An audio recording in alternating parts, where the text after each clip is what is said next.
په لومړي ځل ډاکټر صاحب غني د طالبانو سره ځانګړې مرسته وکړه او طالبان ته یې وویل تاسو خطرناک پړاو ته داخل شوي یئ که ځانځاني وکړئ نو ټول به غرق شي.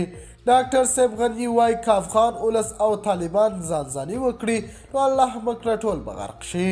د باور نیوز چینل درنو لیدونکو سلام، ستړي به شئ، وخت مو بخیر.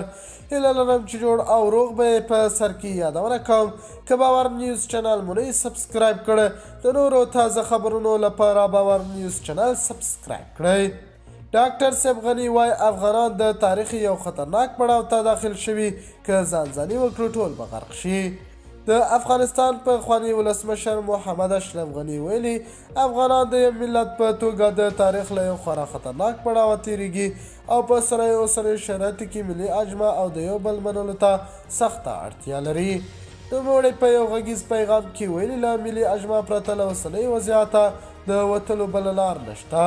ښاغلي غني پرته له دې چې د کومې ډلې نوم واخلي ویلي تر څو چې د واک پر حصار باندې ټینګار کیږي نو وضعیت به تر دې هم خرابیږي.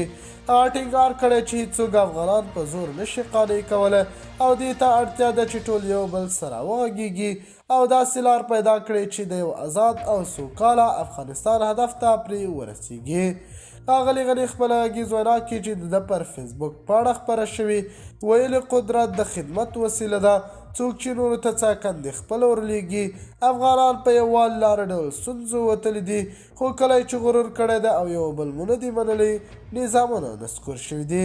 که په ځانځاني ډول اقدام وکړو نو الله مکړه ټول به غرق شو، خو که په ګډه مخ ته لاړ شو نو رڼا ته رسېدلی شو. د باور نیوز چینل درنو لیدونکو دا و زموږ ته دې مهال چمتو کړی خبر. د نورو تازه خبرونو لپاره باور نیوز چینل سبسکرایب کړئ. د الله په امان، تر بیا خیر چارې.